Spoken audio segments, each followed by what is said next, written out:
Hello, everyone, and welcome to another episode of the Rodcast. Today, we have an extra special guest back with us, uh, the very knowledgeable person who has had more deals than hot dinners, and I'm very happy to say that also I'm in business with him in a couple of different businesses.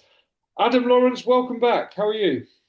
Thanks. You forgot to mention Rodcast's record appearance holder, apart from Oh. yourself, of course. But no, I'm good, mate. Thank you. I'm good. Thanks for having me again. So, Adam, I thought today, because one of the things that me and you both do is we do these quarterly workshops for existing property businesses. And the next one's coming up on the 1st of October in London. And I thought we might as well try and give it a bit of a plug while we're on here.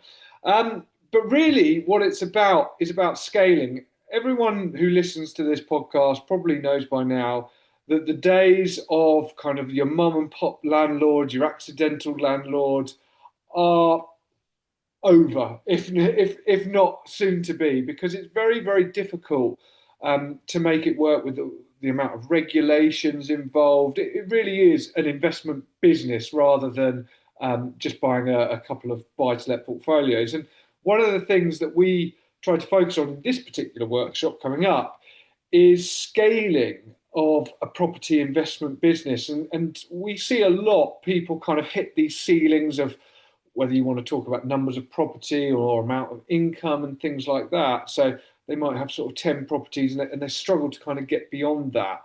Um, and should we start by just having a bit of a chat about kind of the mindset of moving past that? I guess it's like any business going from 5 employees suddenly to 20 is a massive culture shock, isn't it? Yeah, absolutely. And I think I've been keen to say for years and years, really, it was that fateful 2015, budget with George Osborne that so often gets talked about. That basically meant my argument was, the first thing I heard in that budget was go big or go home, right? And I made the point, and I've been relatively unpopular with people. I think sometimes because maybe it sounds a bit callous, but I'm like, you're in the business, right, of property now, whether you want to be or not. I often get people say to me, I don't want to buy as many properties as you have. I think sometimes people think I've done it on my own or something, rather than like quite a few JVs and lots of good people in my stable helping me out and stuff like that. And it's not an option to see it as a business anymore, in my opinion. It's an obligation, and I'm not reveling in that or otherwise. But I think you just don't have a choice but to see it as a proper business. It's been foisted upon you. There's obviously the sort of tax structure pieces of personal ownership, personal name ownership versus limited company and things like that. But the obligations, I mean, the obligations. I was chatting to a landlord the other day who had, as many do, who've built some portfolios, some in personal name, some in a company, and he was in big trouble, to be honest with you. And he was in big trouble in one of the properties that he was holding in his personal name, unfortunately. Had been through this whole incorporation maze and things like that. But I mean, he had a big business already, by anybody's standards, really, to be honest. But this is making him having to professionalize further, and ruining actually not having the protection of the limited company aside from anything else, to sit between him and the ultimate liability for what he's been accused of, I suppose. And I think that's a really good point because part of when people talk about scaling, they just think growth, don't they? But a big part of scaling is actually de-risking whilst growing. Um, we always kind of talk about that to grow efficiently, there's two kind of quick wins. I say quick wins, they're not quick at all. One is leverage, and the other is loads and loads of effort. And ideally a bit of both of them. But the thing that people often forget is that de-risking whilst growing, because you don't necessarily, it's not binary. You don't necessarily kind of have to go with one option or the other. It's you can grow in a sustainable way that de-risks you from other things. And it's very much dependent on the type of properties you're investing, the location you're in, the use class, tenant types, tenancy types, all this kind of stuff. But you touched on kind of structure as well. And one of the big things we kind of look at on this workshop is looking at some of those kind of metrics that we want to keep an eye on. And I think really when it comes to metrics, like we're not really talking about gross yield here or return on cash employed. We're really talking about some of these metrics that as you're growing that business, you really need to keep an eye on. So, I mean, look, we've talked in the past, I think, about weighted costs of debt, average weighted costs, things like that. We talk about kind of burn rates if you're an operational business. Again, it's very much dependent on the market you're in and the type of property you're in. And I'm not talking about the time of the market. I'm talking about kind of if I don't know, buying high-end luxury villas in Mayfair versus kind of blocks of studios in Burnley. Um, there's going to be different things that you're going to want to kind of have on your radar and to track. And it's not necessarily that these are your goals, but they're things that can come along and hurt you. And so, what we're looking for are these trigger events which show up to us in the form of analyzing some of these metrics, which then go, right, this is happening. Now you need to put X or Y into place in your business to ensure that you're not going to kind of go downhill and get penalised financially or emotionally. So yeah, I mean, any other kind of metrics really that you kind of want to? I mean, we don't want to give everything away. Obviously, yeah. Let's give the listeners something to kind of think about. Yeah, I think that the point that I always make and labour a fair bit, and also that you put across very well, is about, there is no one metric. No one's going to come to this workshop and find out that one silver bullet that's in the gun. They're definitely going to learn some stuff, right? But they're going to see the approach that needs taking. And so often when I'm in a real world conversation with a landlord, whether that is on a consulting sort of boardroom club style basis, whether that's as a potential vendor, as a potential lead, there are qualitative metrics that come into it as well.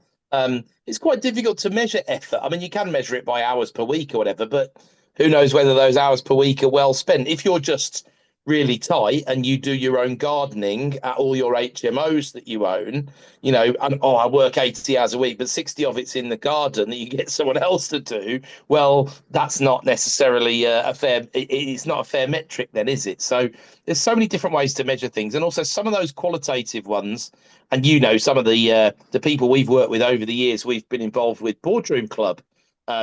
The quirky metrics or the things that have crept in that have actually turned out to be like really important KPIs as well.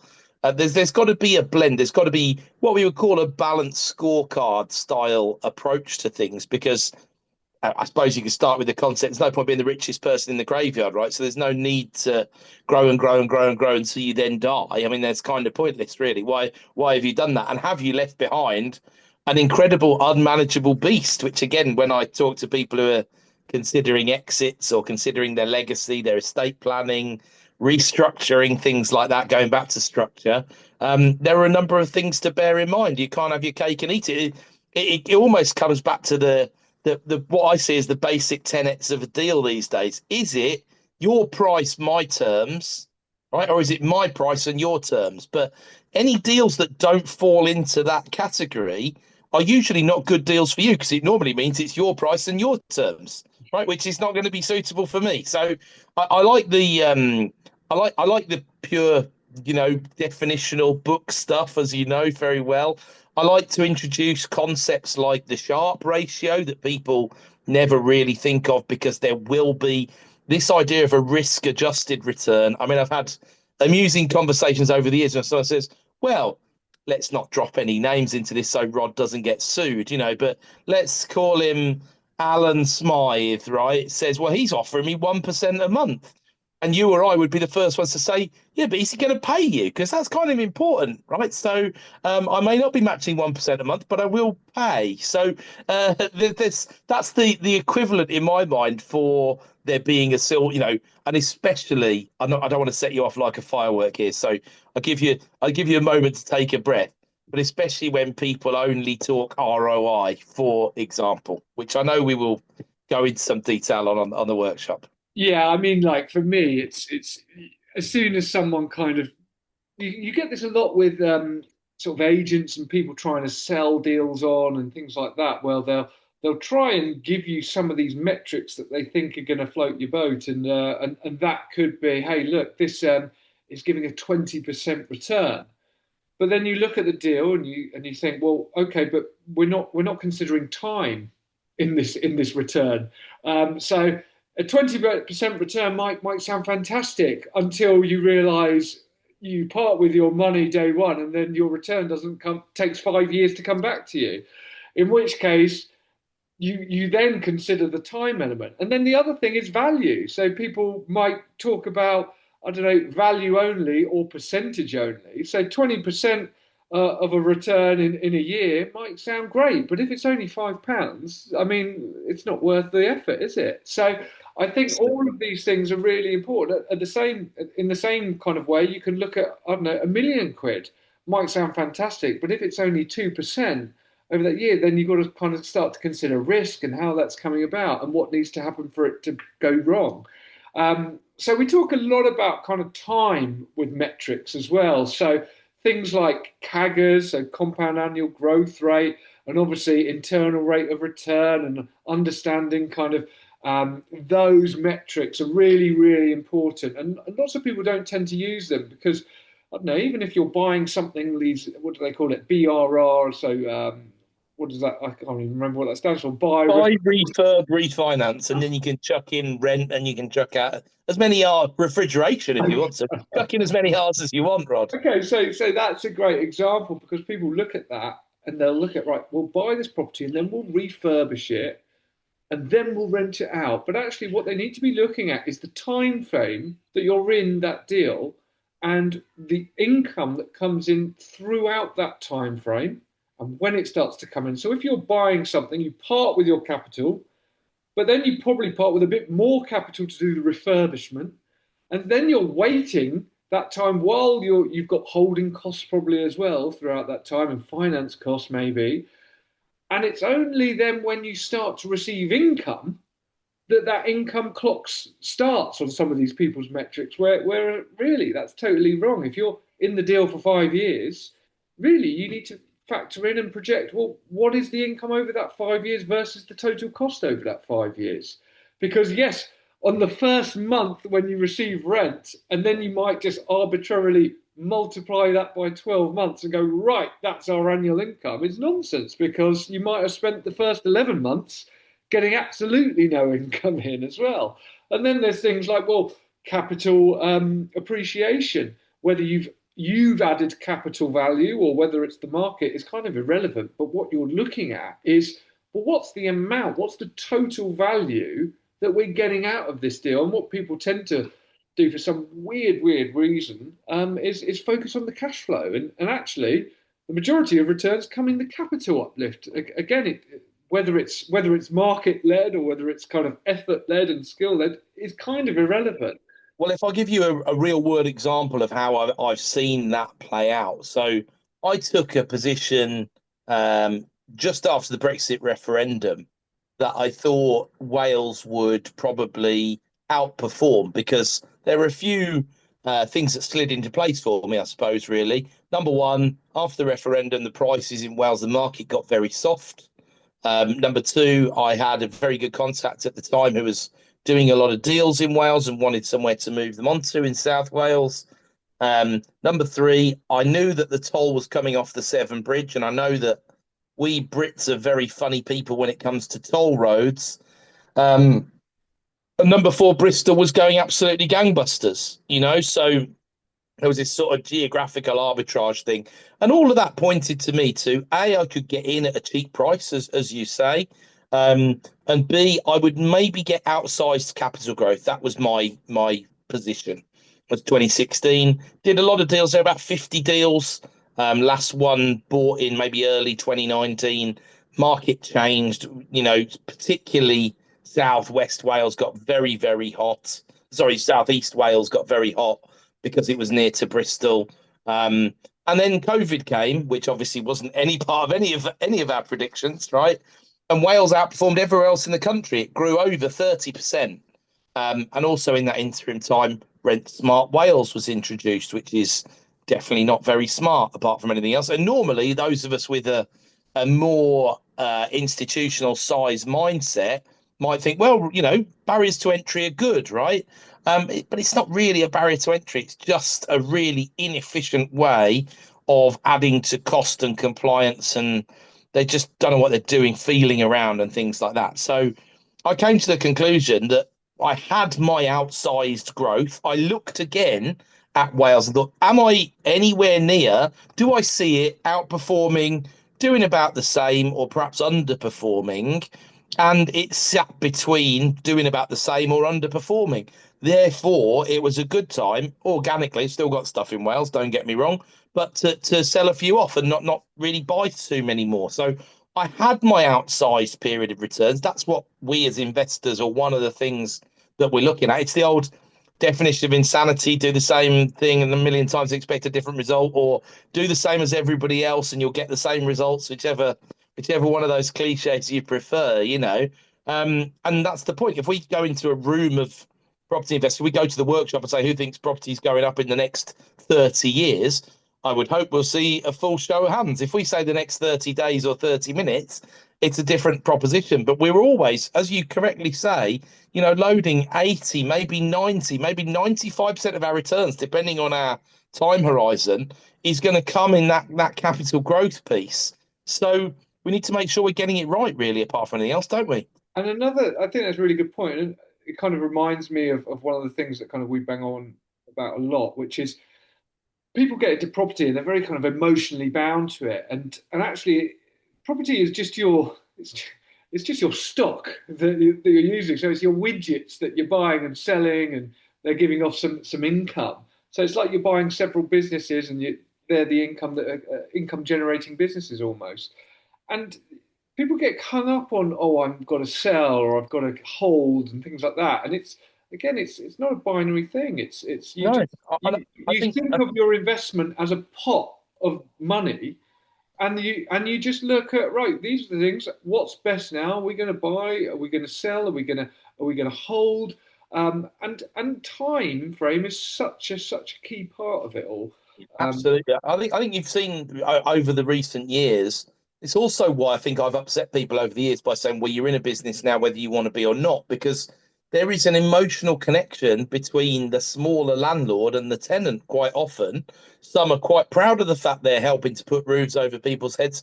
Many of them have been very kind over the years with lack of rent increases and things like that. And they've had no thanks for any of that, really. They might have off the individual tenant. It's always, and I'm not saying I don't find it heartwarming when we do get a piece of good feedback. It's normally about one of the staff on the agency side because they've built that human connection, rather than thanks to the landlord. But we do get the occasional one. It does feel nice, but ultimately it can only be a cherry on top. The heart can't rule the head in this business, because the mortgage doesn't, the bank don't accept that the dog's died for the third time this month, or whatever it is. It is what it is, unfortunately, and that's the sharper end of it. Absolutely. So, look, tell everyone a little bit about this workshop then on the 1st of October in Blackfriars in London. Um, what is it? What's it about? Why is it different? Why should people come? And who's it for?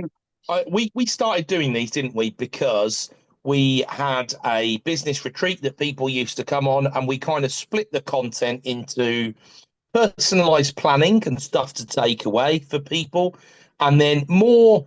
I don't like to use the word lecture, Rod, because I don't think anybody wants to pay to come to a lecture, really, but an interactive workshop style. Let's do a real deep dive into a topic or a series of topics. And I think I would like to say, do things that other people in the industry don't. There isn't this level of content out there.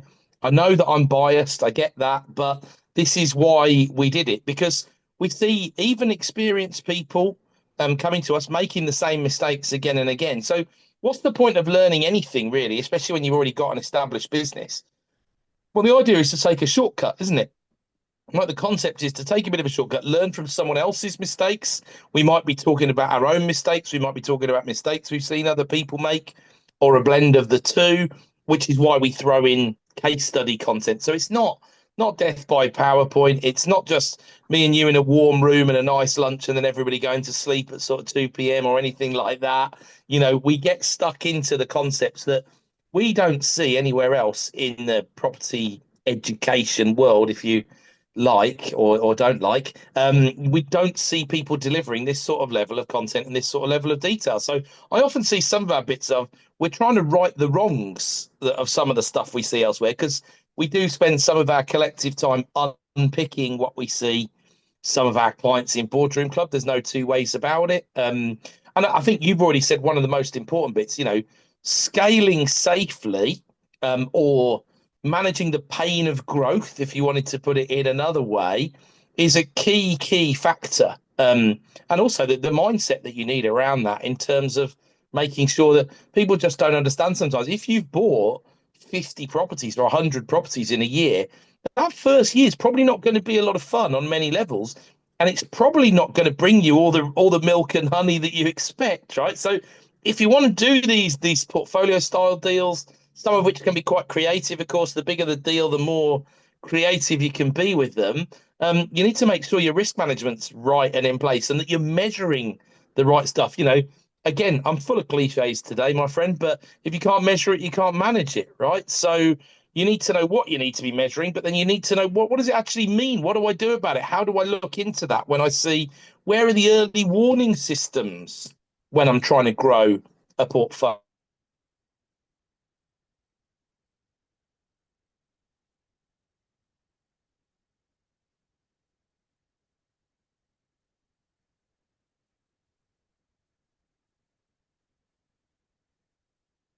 Yeah, totally agree, Adam. I think we've had a little technical issue there where you've frozen. Um, but look, yeah, I completely agree with that stuff. I think the um, one of the big things that we kind of realized was a lot of people aren't talking about this stuff because, quite honestly, sometimes it can be a bit boring until it comes to bite you in the arse, and then it becomes an absolute massive problem.